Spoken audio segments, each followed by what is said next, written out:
اتنی بات ہم میں سے ہر انسان جانتا ہے کہ ہمارے بدن کا خالق اللہ ہے، اور بدن کے ساتھ ساتھ ہماری روح کا خالق بھی اللہ ہے۔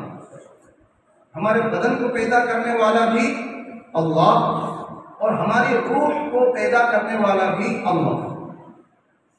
بدن کے نشو و نما کے لیے، بدن کے زندہ رہنے کے لیے، بدن کے صحت مند اور تندرست رہنے کے لیے جن چیزوں کی ضرورت ہوتی ہے ان سب کا خالق بھی اللہ ہے۔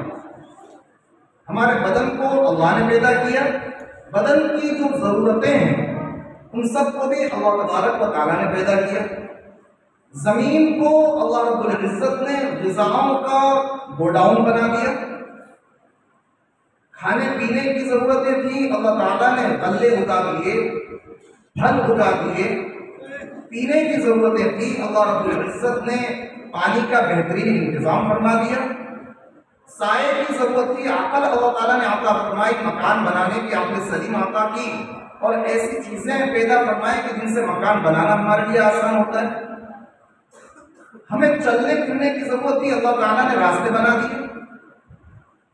ہمیں روشنی کی ضرورت تھی، اللہ تعالیٰ نے سورج بنا دیا۔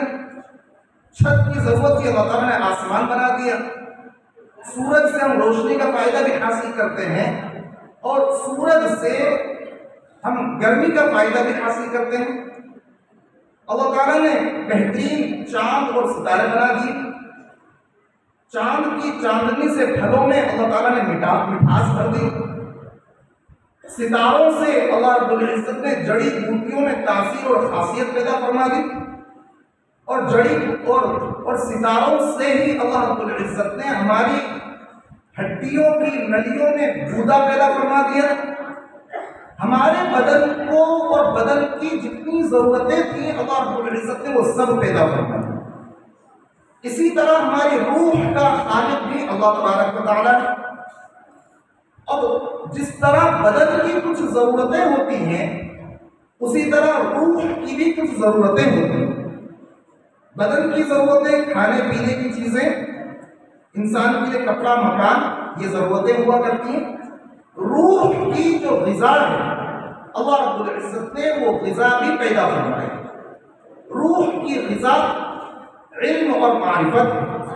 روح کی غذا وہ اللہ تبارک و تعالیٰ کا تعارف ہے۔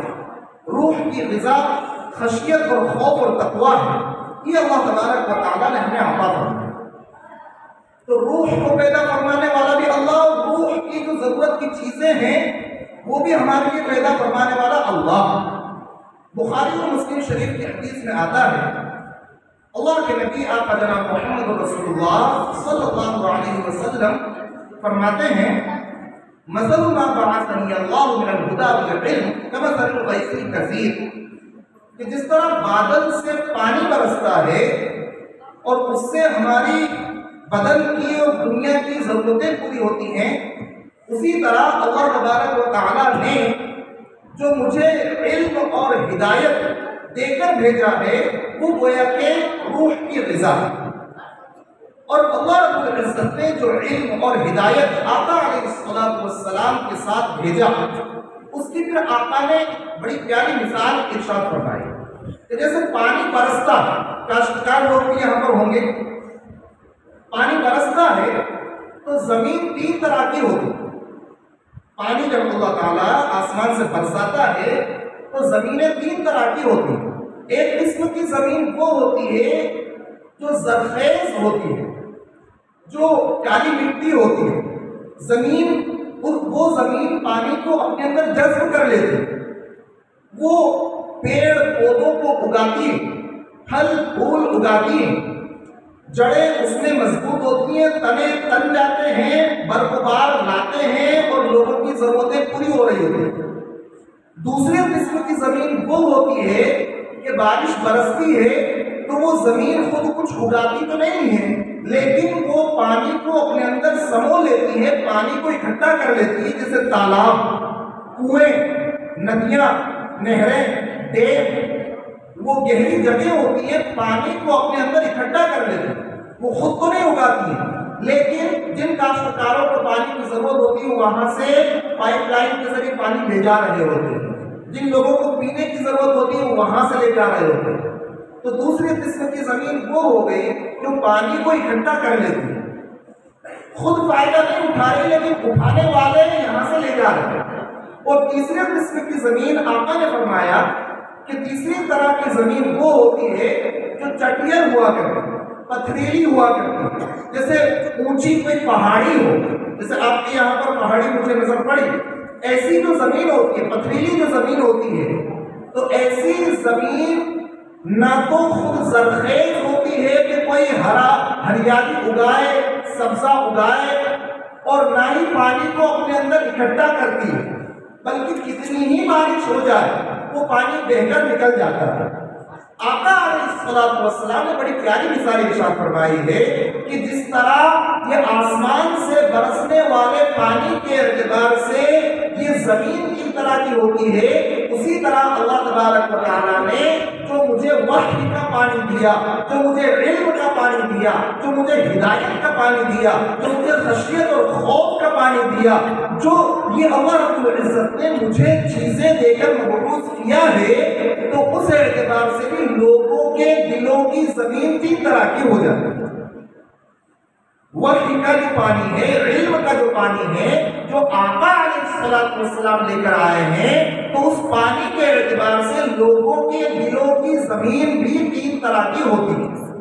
ایک قسم کے دل وہ ہوتے ہیں جو اس وحی کے پانی کو، علم کے پانی کو لیتے ہیں، اپنے اندر جذب کرتے ہیں اور سرسبزی اور شادابی لا رہے ہوتے ہیں، ہریالی لا رہے ہوتے ہیں، خود نے بھی اندر جذب کیا اور دوسروں تک بھی وہ علم اور ہدایت کو پہنچا رہے ہوتے ہیں، جیسا کہ حضرات علماء، جیسا کہ حضرات فقہا، جیسا کہ ائمہ مجتہدین، کہ انہوں نے خود علم حاصل کیا، اپنے سینوں کو بھرا اور پھر ان میں سے محنت کر کے بہترین پھل اور پھول امت کے سامنے پیش کیے، جس سے دلوں میں باغ و بہار آ رہی ہے۔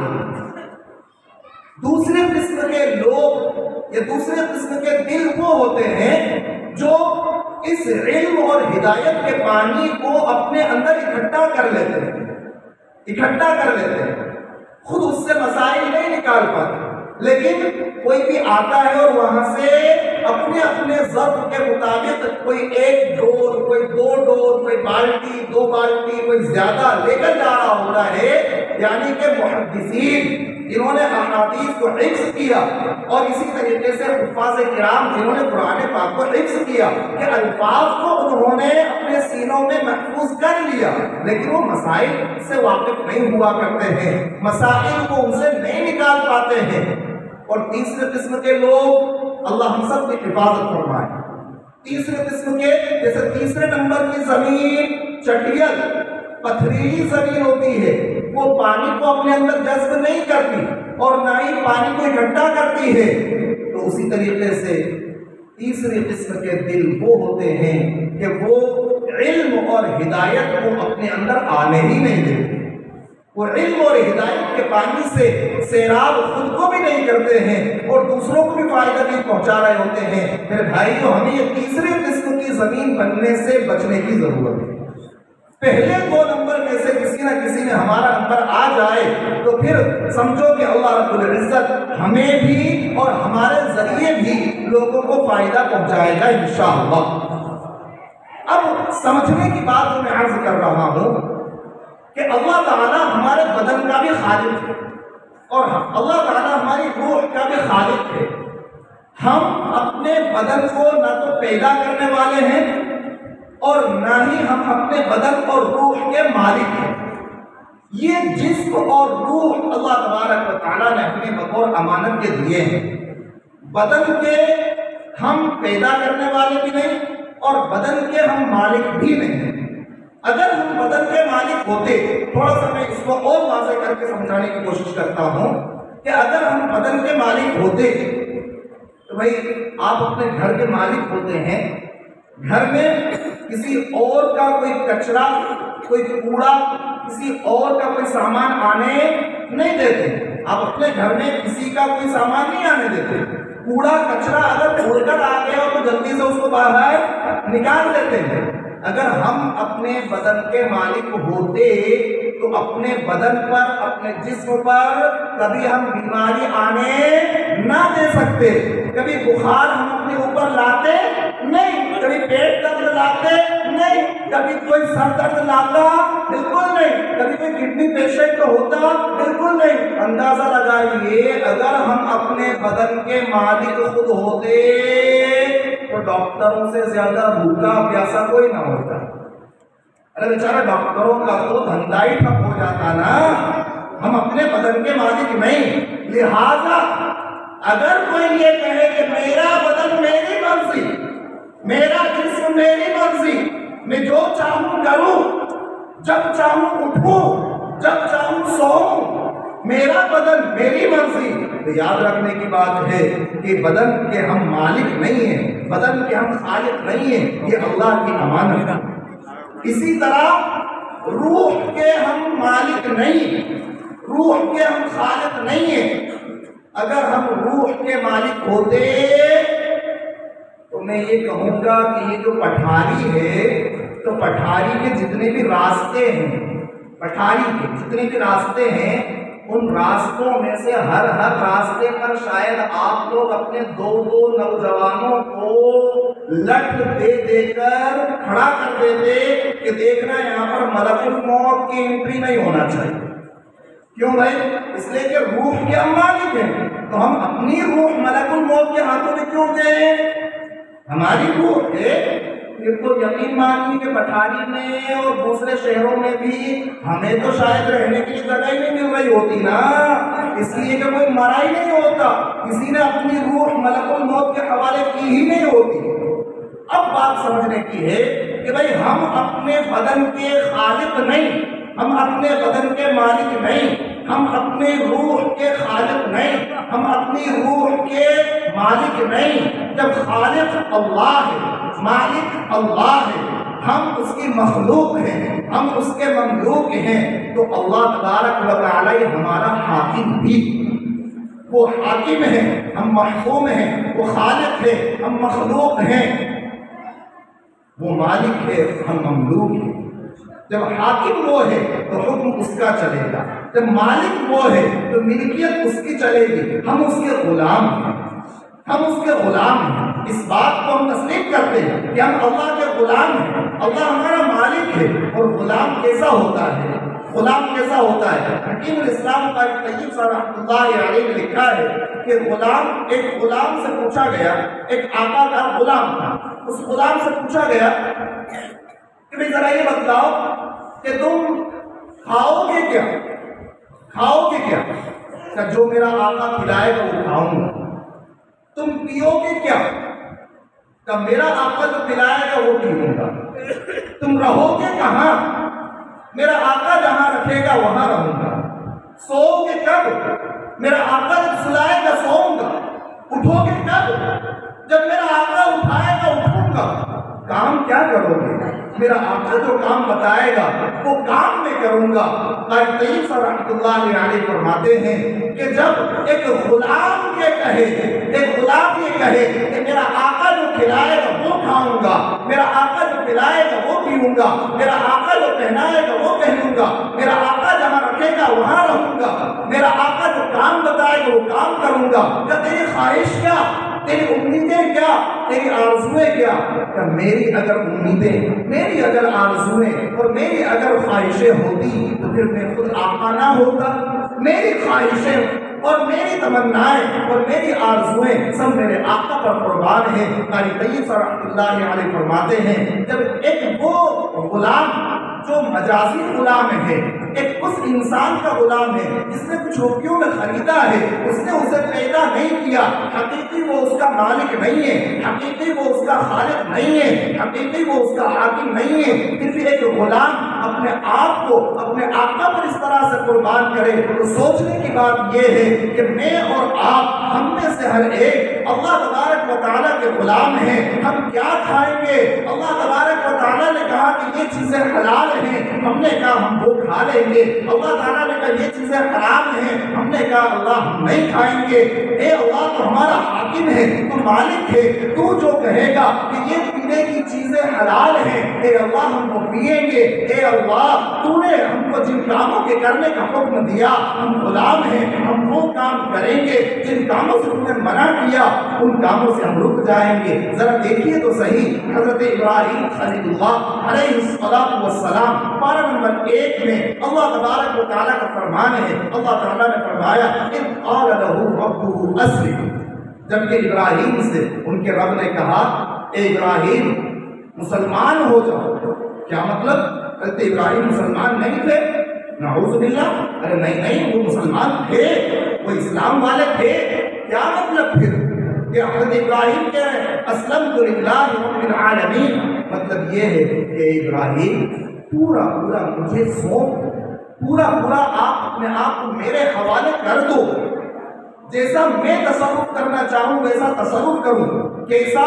جیسا کہ غسل دینے والوں کے ہاتھوں میں میت ہوا کرتی ہے، جیسے غسل دینے والوں کے ہاتھوں میں میت ہوا کرتی ہے کہ غسل دینے والا سیدھی کروٹ پر لیٹائے تو میت انکار نہیں کرتا، اور اگر الٹی کروٹ پر لیٹائے تو بھی مردہ انکار نہیں کرتا، اور اگر اس کو تھوڑا سا پیچھے سے سہارا لگا کر پیٹ کو مسلا جائے تو وہ انکار نہیں کرتا۔ میت کو جہاں لیٹایا جاتا ہے وہ لیٹ جاتا ہے۔ یہ مطلب ہے کہ اپنے آپ کو مکمل طور پر شریعت کے سپرد کر دو، دین کے سپرد کر دو، دین کے حوالے کر دو۔ اللہ رب العزت کا جو حکم آئے اس حکم کے مطابق ہم اپنے آپ کو وہ چیزیں جو اللہ نے حلال کی ہیں ان کو ہم اپنی زندگیوں میں لانے والے بنے، اور حرام چیزوں کو اپنی زندگیوں سے دور کرنے والے بنے۔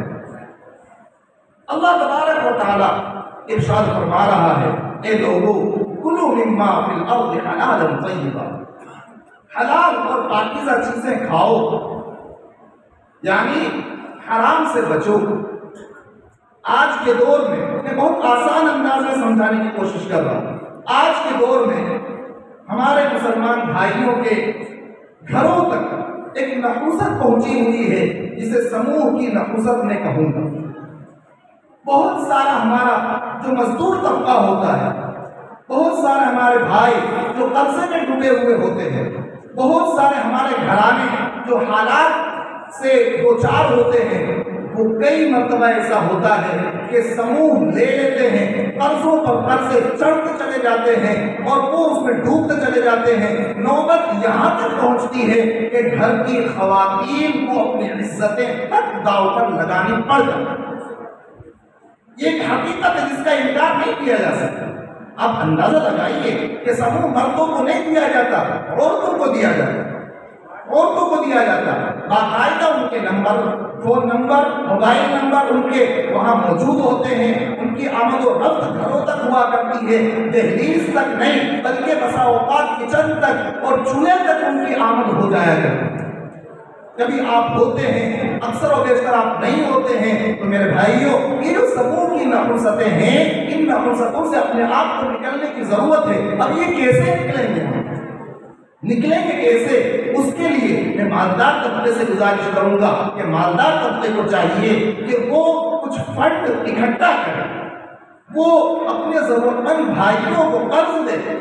امام اعظم ابو حنیفہ رحمۃ اللہ علیہ جن کے ہم سب ماننے والے ہیں، ان کے ہم مقلد ہیں، امام اعظم ابو حنیفہ رحمۃ اللہ علیہ جہاں ایک طرف فقہ کے امام ہیں، وہیں دوسری طرف آپ کی جو غریب پروری تھی، آپ کی جو غربا کے ساتھ احسان کا معاملہ تھا اور ضرورت مند لوگوں کی ضرورتوں کے پورا کرنے کا جو لحاظ تھا، اس کے لیے میں آپ کو بتلاتا ہوں۔ اور اسی کے ساتھ چونکہ رمضان مبارک آ رہا ہے، میں اپنے حفاظ کرام، اپنے علماء کرام سے بھی عرض کروں گا، اور جو حضرات قرآن پاک خوب اچھا پڑھنا جانتے ہیں ان سے بھی میں عرض کرنا چاہوں گا کہ امام اعظم ابو حنیفہ رحمۃ اللہ علیہ کے بارے میں لکھا ہے کتابوں کے اندر کہ امام صاحب رحمۃ اللہ علیہ کی جس کمرے میں وفات ہوئی، جس کمرے میں وفات ہوئی، اس کمرے میں صرف 7,000 قرآن پاک مکمل تھی۔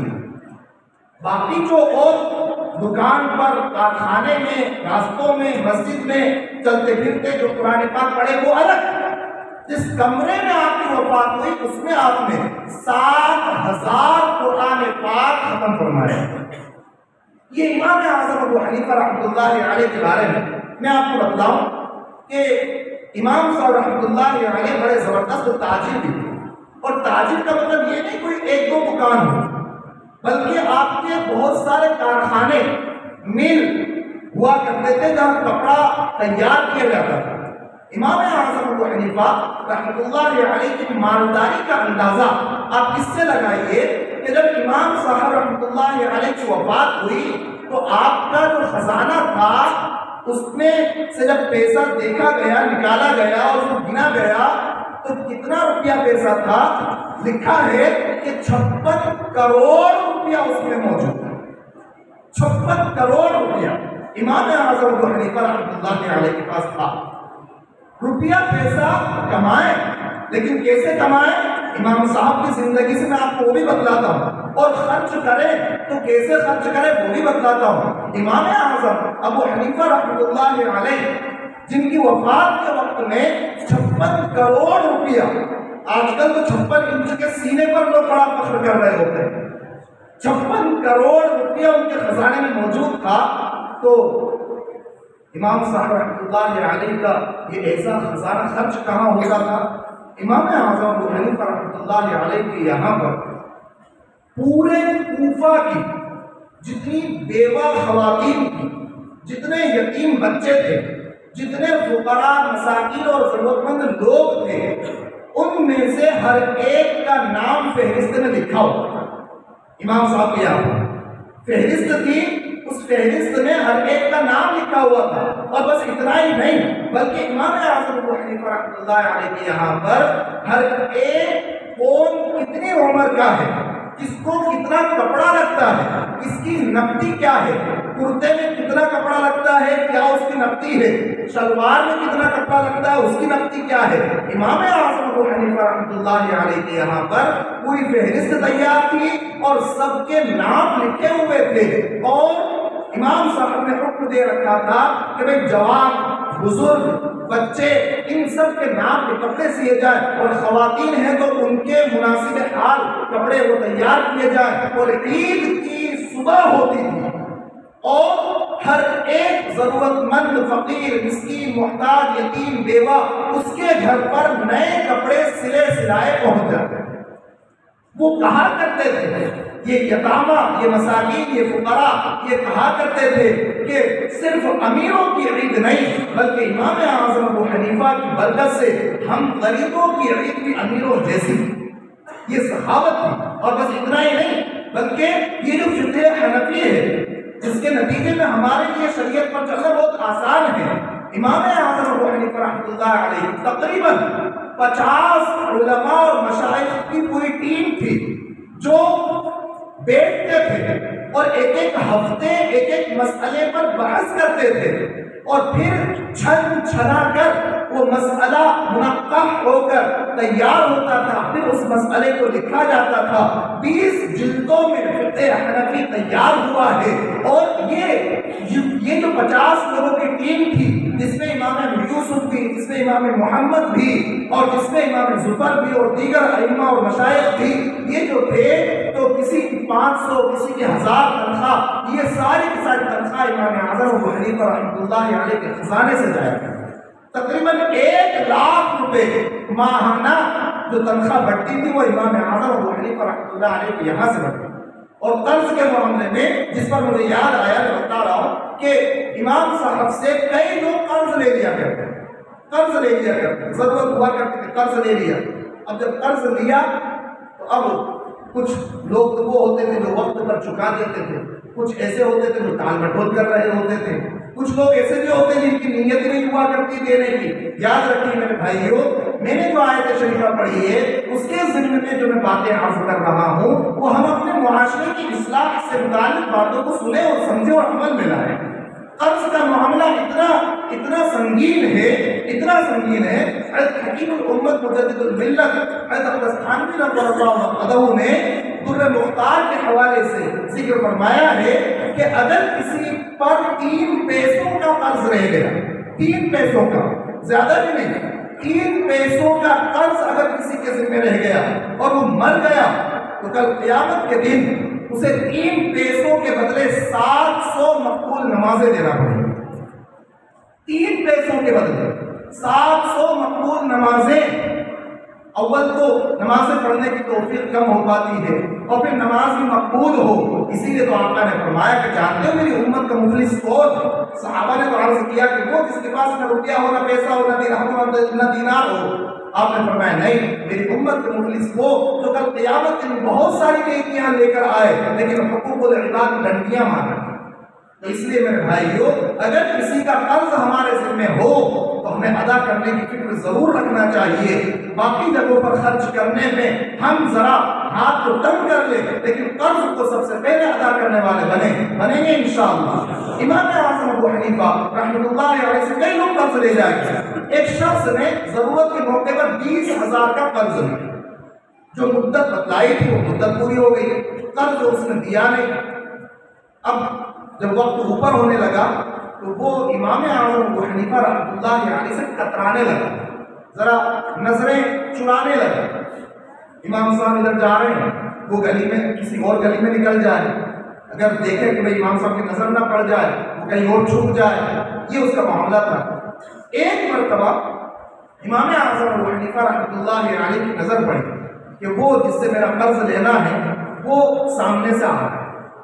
جب اس کی نظر پڑی تو وہ دوسری گلی میں کھسک لیا، دوسری گلی میں۔ امام صاحب نے ذرا تیزی سے اس کا پیچھا کیا، اسی گلی میں چل دیے اور جا کر پیچھے سے اس کا دامن پکڑا اور کتنی پیاری بات فرمائی۔ دیکھو اللہ ہم سب کو عمل کی توفیق عطا فرمائے۔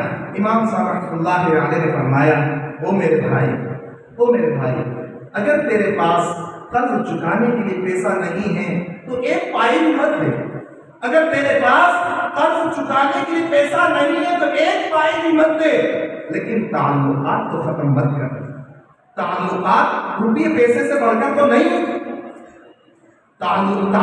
روپیہ پیسہ تعلقات سے بڑھ کر تو نہیں ہے، تعلقات اور روپیے پیسے سے بڑھ کر چیز ہے۔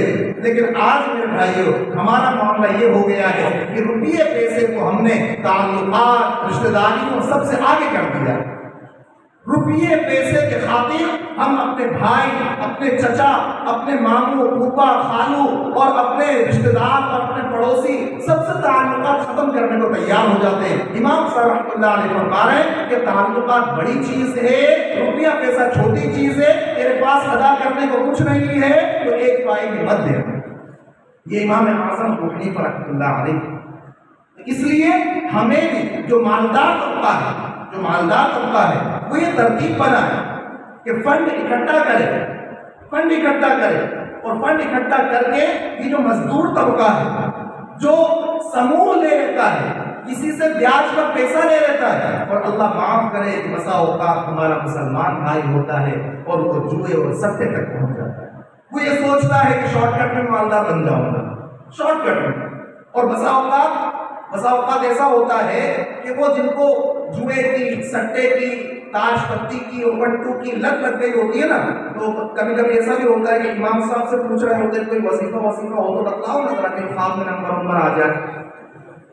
ابھی امام صاحب کو پریشان کر رہے ہوتے ہیں اور تلاش میں لگے ہوتے ہیں کوئی ایسا عامل مل جائے، کوئی باپو مل جائے جو نمبر بتلا دے تاکہ راتوں رات میں لکھ پتی بن جاؤں، کروڑ پتی بن جاؤں۔ سینوا الحمدللہ 16 سال میں رہا، 16 سال کئی طلباء نے پڑھا، الحمدللہ پڑھانے کا شرف حاصل ہوا۔ سینوا سے جب ادھر سے جاتے ہیں سینوا، جو گاڑی والے ساتھی ہوں گے انہوں نے دیکھا ہوگا، سینوا پہنچنے سے تقریباً 22 کلومیٹر پہلے ایک بستی آتی ہے جلوانیہ ایک جگہ ہے، وہاں پر ایک بزرگ گزرے ہیں، شاہ نمار بابا عبدالکریم رحمۃ اللہ علیہ، بڑے اللہ والے تھے، اللہ کے ولی تھے، صاحب کشف و کرامات تھے اور بہت عبادت گزار تھے۔ تو ایسی جگہوں پر بھی لوگ پہنچ جایا کرتے ہیں۔ بابا عبدالکریم رحمۃ اللہ علیہ کے پاس کچھ ایسے لوگ آ جاتے تھے جنہیں نمبر معلوم کرنا ہوگا، آتے تھے، لیکن اللہ تعالیٰ نے وہ فراست عطا فرمائی تھی وہ کشف عطا فرمایا تھا کہ ایسا کوئی انسان دروازے سے انٹر ہوتا، جیسے اس نے قدم اندر رکھا ویسے ہی اللہ تعالیٰ دل پر ظاہر فرما دیتا تھا کہ یہ برے ارادے سے آیا ہے اور سٹے کا نمبر معلوم کرنے کے لیے آ رہا ہے۔ تو اس نے اندر قدم رکھا اور حضرت یہیں سے فرما دے جا جا جا نکل نکل نکل۔ یہ اللہ تبارک و تعالیٰ کی طرف سے فراست عطا ہوئی تھی، وہیں سے ہوئی، دروازے سے واپس کر دی۔ لیکن وہ آنے والے بھی اتنے پکے ہوتے تھے کہ وہ بھی گنتے تھے کہ حضرت نے جا جا جا کتنی بار کہا ہے۔ اگر 3 بار کہا ہے تو مطلب یہ کہ اگر 4 بار کہا ہے تو مطلب وہ بھی اتنے پکے ہوا کرتے تھے۔ میرے بھائیو، اللہ کے نبی صلی اللہ علیہ وسلم کتنی پاکیزہ شریعت ہمیں دے کر گئے، کتنا بہترین دین ہمیں دے کر گئے، کتنا پیارا مذہب، کتنا پیارا قرآن ہمیں دے کر گئے، کتنی اچھی زندگی گزارنا ہمیں سکھا کر گئے، اور ہم غیروں کے طریقوں پر چلیں اور ہم حلال حرام کی تمیز کیے بغیر زندگیاں گزارنا شروع کر دیں۔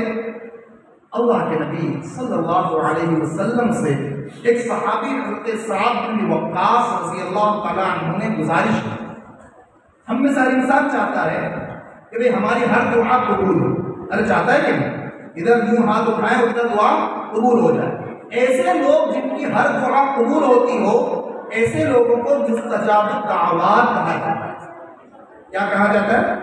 مستجاب الدعوات، جن کی ہر دعا قبول ہو۔ اسی لیے میں ان ساتھیوں سے کہنا چاہوں گا جو حج پر جانے والے ہیں یا عمرے پر جانے والے ہیں، تو کعبۃ اللہ پر پہلی نظر پڑتی ہے، وہ پوچھتے ہیں علماء سے کہ ہم کیا دعا کریں؟ بھئی کعبہ پر جب پہلی نظر پڑے گی تو دعا ضرور قبول ہوتی ہے، کون سی دعا کریں؟ میں ان کو یہ مشورہ دیتا ہوں کہ اس وقت میں یہ دعا کریں کہ اللہ تو مجھے مستجاب الدعوات بنا دے، مجھے مستجاب الدعوات بنا دے، کہ اللہ یہ دعا تو میری قبول ہو رہی ہے، میں مستجاب الدعوات بن جاؤں گا تو جب بھی جو بھی دعا کروں گا تو وہ دعا بھی قبول ہوا کرے گی۔ تو حضرت سعد بن وقاص رضی اللہ تعالی عنہ نے اللہ کے نبی آقا جناب محمد رسول اللہ صلی اللہ علیہ وسلم سے عرض کیا کہ ادعو اللہ ان یجعلنی مستجاب الدعوت۔ وہ اللہ کے نبی اب اللہ تعالیٰ سے دعا کر دیجئے کہ اللہ تعالیٰ مجھے مستجاب الدعوات بنا۔ کتنا اچھا سوال کیا، کتنا احسان ہے ان کا کہ انہوں نے یہ سوال کر لیا تاکہ جواب ہمیں بھی معلوم ہو گیا۔ انہوں نے سوال کیا کہ اللہ کے نبی آپ اللہ سے دعا کر دیجئے کہ اللہ تبارک و تعالیٰ مجھے مستجاب الدعوات بنا دے۔ اللہ کے نبی صلی اللہ علیہ وسلم نے کتنا پیارا جواب دیا۔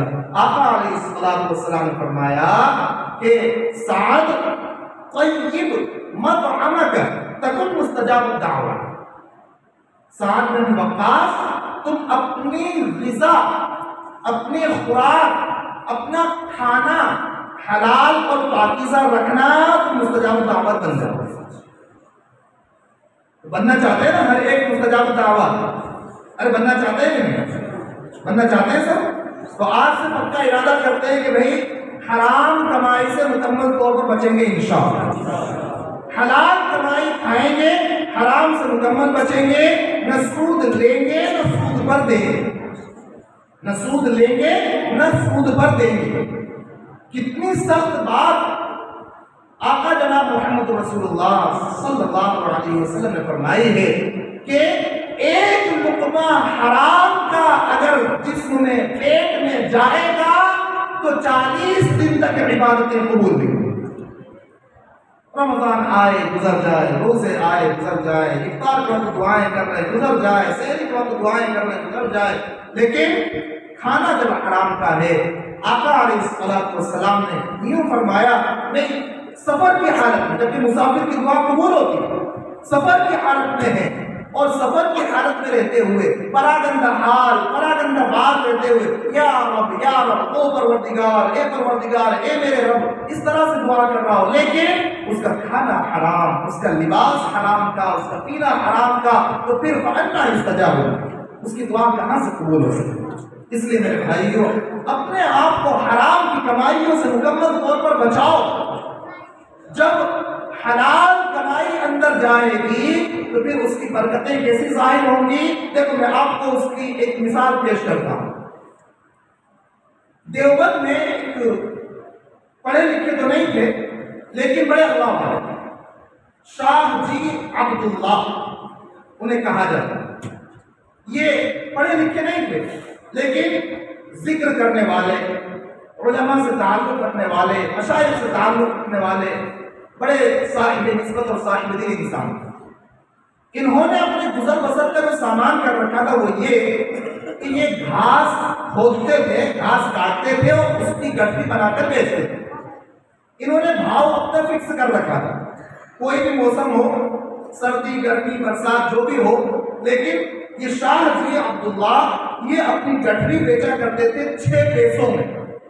6 پیسے ان کے فکس تھے، 6 پیسوں میں گٹھی بیچتے تھے، اور لوگ ان کی محنت اور ان کے ذکر و شغل اور ان کی حلال کی فکر کی وجہ سے ان کی گٹھی کو خریدنے کے لائن لگا کر کھڑے ہوتے تھے، انتظار میں رہتے تھے کہ ہم شاہ جی سے ان کی گٹھی خریدیں گے، اس لیے کہ وہ حلال کا بہت زیادہ اہتمام کرنے والے ہیں۔ وہ گھاس ہم اپنے جانوروں کو کھلائیں گے تو وہ گھاس کی برکتیں ہمارے جانوروں کے اندر آئیں گی، اور وہ دودھ ہم پئیں گے، ہمارے گھر والے پئیں گے تو اس کی برکتیں ظاہر ہوں گی۔ لوگ اپنی اپنی گٹھیاں لے کر بیٹھے ہوتے تھے لیکن شاہ جی کی گٹھی کے انتظار میں لوگ بیٹھے ہوتے تھے۔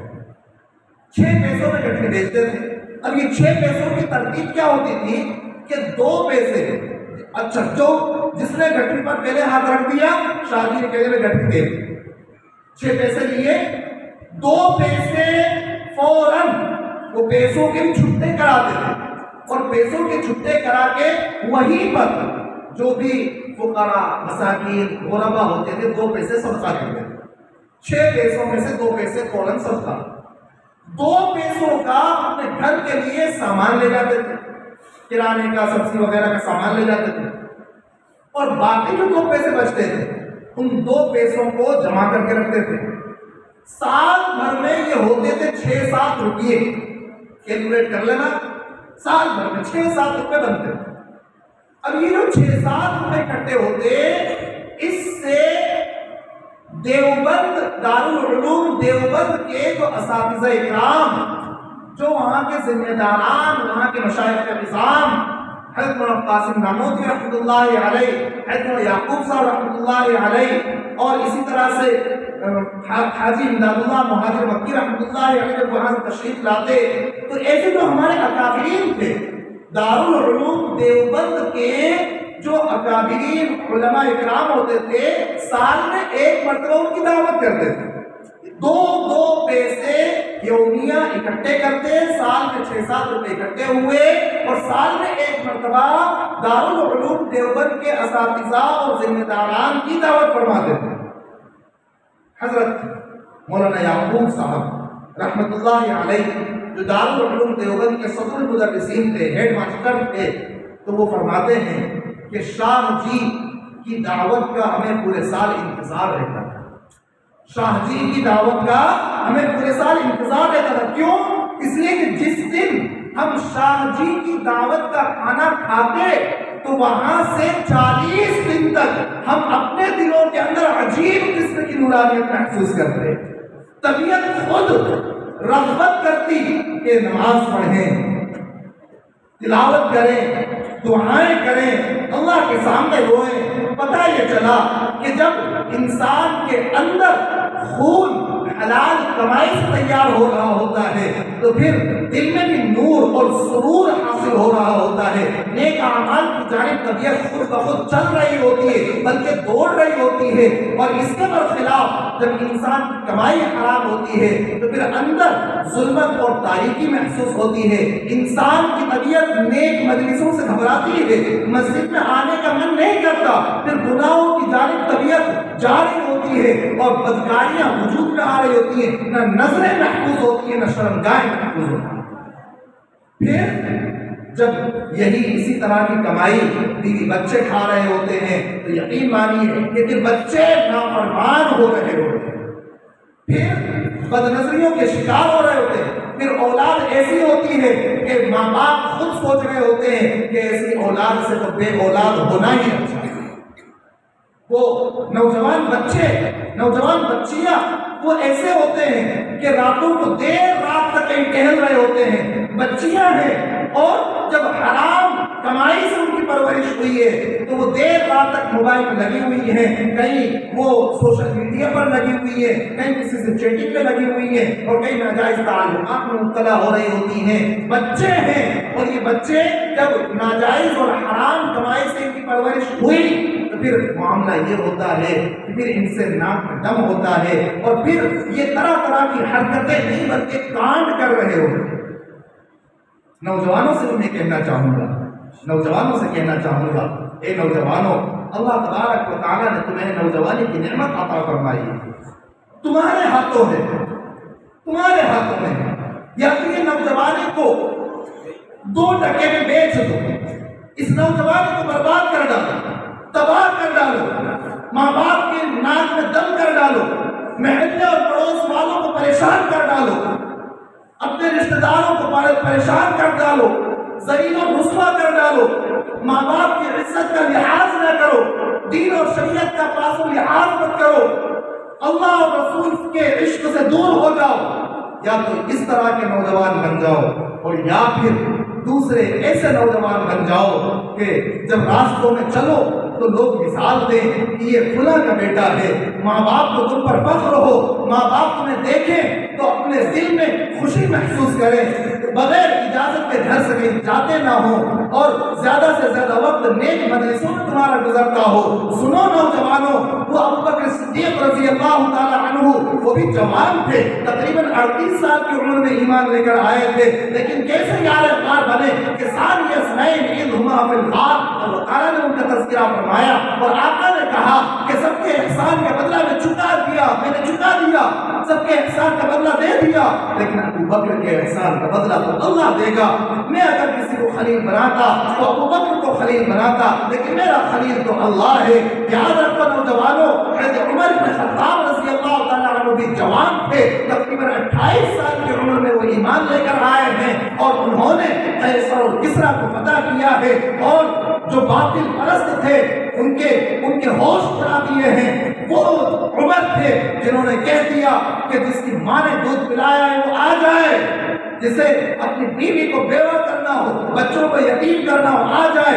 عثمان غنی رضی اللہ تعالیٰ عنہ نوجوان تھے، لیکن کیا شرم و حیا کے بے گر تھے۔ آپ خطبہ ثانیہ میں جمعہ میں سنتے ہیں وَأَصْدَقُهُمْ حَيَاءً عثمان، سب سے سچی شرم و حیا والے عثمان تھے۔ کیسی شرم و حیا والے تھے؟ آقا علیہ الصلوۃ والسلام حجرہ عائشہ میں تشریف فرمائے، لیٹے ہوئے ہیں، دہبت مبارک آپ کا پنڈلیوں سے ہٹا ہوا ہے، پنڈلی کھلی ہوئی ہے، دستک دی جاتی دروازے پر، نوک کیا جاتا ہے، پوچھا کون؟ ابو بکر، اجازت ملی، اندر آئے، باتیں کرتے رہے، تھوڑی دیر بعد پھر واپس دروازے پر دستک ہوئی، پوچھا کون؟ عمر، آپ نے اجازت دی، وہ اندر آئے، بیٹھے، باتیں کرتے رہے، ابو بکر آئے، آپ ویسے لیٹے رہے، کپڑا آپ نے پنڈلی پر سے جو ہٹا تھا ویسا کا ویسے ہی رہنے دیا، پنڈلی کھلی ہوئی تھی، کھلی رہنے دی، لیٹے ہوئے تھے، لیٹے رہے، ابو بکر آئے ویسے رہے، عمر آئے ویسے رہے۔ جب تیسری مرتبہ میں دروازے پر دستک ہوئی، پوچھا کون؟ عثمان بن عفان۔ آقا علیہ السلام بیٹھ گئے، سیدھے آپ بیٹھ گئے، کپڑوں کو درست فرما لیا، پنڈلی کو بھی ڈھک لیا، پھر اجازت دی، عثمان اندر آئے، بات چیت کی، جس کام سے آئے تھے کام ہوا، ابو بکر بھی گئے، عمر بھی گئے، عثمان بھی گئے، ام المؤمنین ہم سب کی ماں صدیقہ بنت صدیق حضرت عائشہ رضی اللہ تعالی عنہ اندر سے ماجرا دیکھ رہی تھی۔ میرے ابا آئے تب بھی آپ ویسے ہی رہے، حفصہ کے ابا آئے تب بھی آپ ویسے رہے، آپ کے داماد عثمان بن عفان بن نورین آئے تو آپ نے حیت بدل لی، لیٹے تھے بیٹھ گئے، پنڈلیاں کھلی تھی ڈھانپ لی، سیدھے بیٹھ گئے۔ ایسا کیوں فرق کیا؟ ایسا فرق کیوں کیا؟ اللہ کے نبی صلی اللہ علیہ وسلم نے کتنا پیارا جواب دیا. مسلم شریف کی حدیث آپ کو بتا رہا ہوں. آقا علیہ السلام نے فرمایا الا استحیی منہ تستحیی منہ الملائکہ، کیا میں اس سے نہ شرماؤں جس سے فرشتے شرماتے ہوں، جس سے فرشتے شرماتے ہوں. نوجوانوں، ہر ایک نبی کی سنت ہے شرم و حیا. ہر ایک نبی شرم و حیا کو لے کر آیا ہے. اپنے آپ کو باشرم بناؤ. ہم نبی والے ہیں، نبی والے ہیں. نبی کیسے شرم والے تھے؟ حدیث شریف میں آتا ہے کہ باقیرہ کنواری لڑکی پردے کا اہتمام کرنے والی جتنی شرم و حیا والی ہوتی ہے، اس سے بھی زیادہ شرم و حیا میرے اور آپ کے آقا جناب محمد رسول اللہ صلی اللہ علیہ وسلم کے اندر تھی. نوجوانوں، اپنے آپ کو باحیا بناؤ، بے حیا نہ بناؤ. یہ بے حیائی کی تہذیب، جس کو میں کہوں گا بد تہذیبی، بے حیائی کی بد تہذیبی، اس کو اپنا آئیڈیل نہ بناؤ. یہ ننگے پن کو، فحاشیت کو، عریانیت کو، ان چیزوں کو اپنا آئیڈیل نہ بناؤ.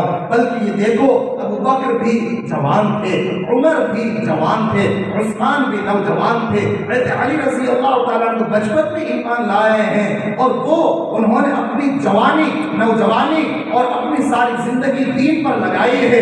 آپ دیکھو، عبداللہ بن مسعود جوان تھے، عبداللہ بن عمر جوان تھے، آپ دیگر صحابہ کو دیکھ لیں، وہ جوان تھے. انہوں نے اپنی جوانی کیسے لگائی ہے؟ حنظلہ کی جوانی کو دیکھیے، حنظلہ کی جوانی کو دیکھیے. نکاح ہوا ہے اور پہلی رات ہوئی ہے اور غسل تک نہ ہو پایا اور اللہ کے راستے میں شہید ہوئے ہیں.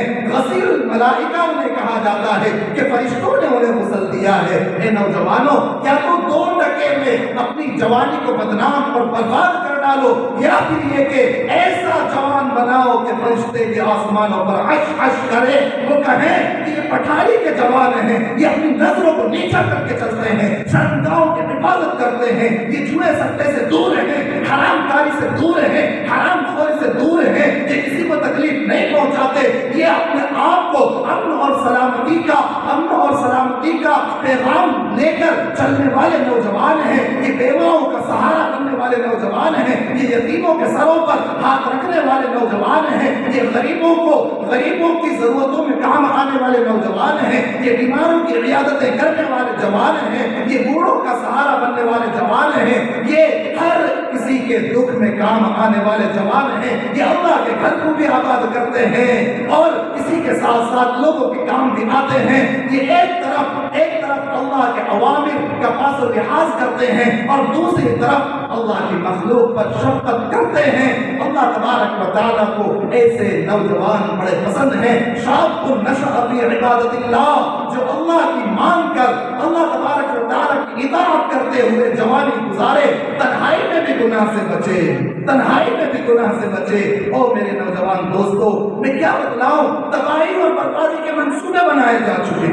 برباد کرنے کے لیے موبائل ہاتھ میں تھما دیے گئے. یہ نوجوان کہاں گئی ان کی شجاعت، کہاں گئی ان کی جوانمردی، کہاں گئی ان کی بہادری؟ پیارے نبی صلی اللہ علیہ وسلم کی شجاعت اور بہادری آپ کو میں بتاؤں. بخاری شریف میں آتا ہے کہ اللہ کے نبی صلی اللہ علیہ وسلم کتنے بہادر تھے. ایک مرتبہ مدینہ منورہ میں بڑی زبردست آواز آئی، بھیانک آواز آئی. صحابہ اکرام گھبرا گئے، اپنے گھروں سے نکلنے لگے کہ دیکھیں کیا ہوا. صحابہ اکرام تو اپنے گھروں سے نکل رہے ہیں کہ دیکھا جائے کہ ہوا کیا ہے.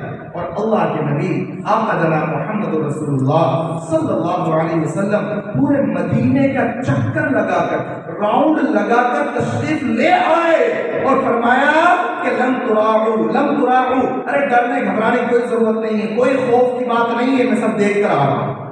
حضور پورے مدینے کا چکر لگا کر آئے. حضرت ابو طلحہ کے گھوڑے پر، ابو طلحہ کا گھوڑے پر چکر لگا کر آئے. گھوڑا بھی کیسا، اس پر کوئی سیپ کسی بھی نہیں، برہنہ اس گھوڑے پر اور گردن میں تلوار لٹکی ہوئی. یہ بہادری کہاں گئی نوجوانوں کی؟ یہ نوجوان آج بزدل بنتا چلا جا رہا ہے. آج اپنے آپ میں خوف اور ڈر اپنے آپ میں پیدا کر چکا چکا ہے، مرعوب ہو چکا ہے۔ نوجوانوں، اپنے آپ کو اللہ سے ڈرنے والا بناؤ، ساری دنیا تم سے ڈرنے والی ہوگی۔ جو اللہ سے ڈرتا ہے مخلوق اس سے ڈرتی ہے، جو اپنے دل میں اللہ کا رعب رکھتا ہے مخلوق اس سے مرعوب ہوتی ہے۔ آقا علیہ السلام اللہ کے سوا کسی سے نہیں ڈرا کرتے تھے، تو آقا نے یوں فرمایا کہ نصرت بالرعب مسیرۃ شہر، میرا دشمن 1 مہینے کی مسافت پر ہو اور وہیں سے وہ مرعوب ہوتا ہے، اللہ تعالیٰ نے رعب سے میری مدد فرمائی ہے۔ جو اللہ سے ڈرتا ہے مخلوق اس سے ڈرتی ہے، جو اللہ سے محبت کرتا ہے مخلوق اس سے محبت کرتی ہے، جو اللہ کی عزت کرتا ہے مخلوق اس کی عزت کرتی ہے، جو اللہ کے نام کی عزت کرتا ہے اللہ تبارک و تعالیٰ اس کی عزت، اس کے نام تک کی عزت مخلوق کے دلوں میں ڈال دیا کرتا ہے۔ جب انسان اللہ سے ڈرنا چھوڑ دیتا ہے تو پھر ہر کوئی اسے آنکھ دکھانے لگتا ہے، وہ جسے پیشاب کرنے تک کا طریقہ نہیں آتا وہ بھی ڈرانے لگتا ہے۔ اس لیے نوجوانوں کو میں خاص طور پر یہ پیغام دینا چاہوں گا کہ نوجوانوں اپنی جوانی کو بیدار رکھو، اپنی جوانی میں عفت اور پاک دامنی لاؤ، اپنی جوانی میں حلال اور خالص کمائی لاؤ، اپنے ماں باپ پر بوجھ نہ بنو، اپنے پیروں پر کھڑے ہو، اپنی گھر کی ذمہ داریاں خود سنبھالو، اپنی بہنوں اور بچیوں کی عزتوں کے محافظ بنو۔ عزتوں کے لٹیرے گھوم رہے ہیں، انسانوں کے شکل و صورت میں بھیڑیے درندے گھوم رہے ہیں۔ نوجوانوں کیا ہو گیا کہ ہم خواہشوں کے اتنے غلام بن گئے کہ ہمیں اپنی بہنوں اور اپنی بیٹیوں کی عزتوں کی حفاظت کی پرواہ نہ رہی، یا عزتوں کی بلکہ جان تک پر ڈاکے ڈالنے کے منصوبے بنائے جا چکے ہیں۔ کہیں پر بچیوں کی عزتیں نیلام ہیں، کہیں پر ان کے ٹکڑے ٹکڑے کر کے کہیں ریلوے ٹریک پر ڈال دیے گئے، کہیں پر کہاں ڈال دیے گئے، اور ہم سوتے رہے، ہم اپنی مستی میں مگن رہے۔ یہ کیسی غفلت چھائی ہوئی ہے ہم پر کہ ہم پر نقوہ طاری ہو گیا، کہ ہم پر فالج پڑ گیا ہے کہ جب انسان کے جسم پر فالج کا اثر ہو جاتا ہے، اس کو چمٹی لو تو اثر نہیں ہوتا، سوئی چبھو تو اثر نہیں ہوتا۔ پھر بھائی یہ علماء، یہ مشائخ، یہ ممبروں سے، محرابوں سے، یہ اسٹیج سے جھنجھوڑ رہے ہیں کہ بھئی جاگ جاؤ، غفلت سے اٹھ جاؤ، اپنے فالج کو دور کر لو، ذرا ہوش کے ناخن لو، اپنے آپ کو بیدار بناؤ، اپنے گھروں کی عزتوں کی حفاظت کرنے والے بنو۔ یہ کب ہوگا؟ کب ہوگا؟ کلوا مما فی الارض حلالا طیبا، جب کمائی حلال ہوگی، اس لیے کہ جیسا کھاوے ان ویسا ہوئے من، یہ کہا گیا کلوا مما فی الارض حلالا طیبا، حلال کی فکر کرو۔ اس لیے جوئے سٹے سے بچیں گے انشاءاللہ، نشے سے بچیں گے انشاءاللہ، اور ہر طرح کے سموم سے، سود سے، بیاج سے اپنے آپ کو بچائیں گے انشاءاللہ۔ وَلَا تَتَّبِعُوا خُطُوَاتِ الشَّيْطَانِ، شیطان کے نقش قدم پر نہ چلو، اس لیے کہ شیطان تمہارا کھلا ہوا دشمن ہے، وہ تمہیں برائی کا، بے حیائی کا حکم کیا کرتا ہے۔ اس لیے میرے بھائیوں اپنی کمائیوں کو پاک صاف کرو، تو پھر ہمارا دل بھی عبادتوں میں لگے گا، ہمیں مزہ بھی آئے گا عبادت کرنے میں، ہماری طبیعت نیکیوں کی جانب راغب ہوگی، اور اپنے آپ کو ہمارے لیے گناہوں سے بچانا بھی آسان ہوگا۔ اللہ تبارک و تعالیٰ سے دعا ہے کہ اللہ تبارک و تعالیٰ ہم میں سے ہر ایک کو صحیح معنی میں دین پر عمل کرنے کی توفیق عطا فرمائے، اور ہم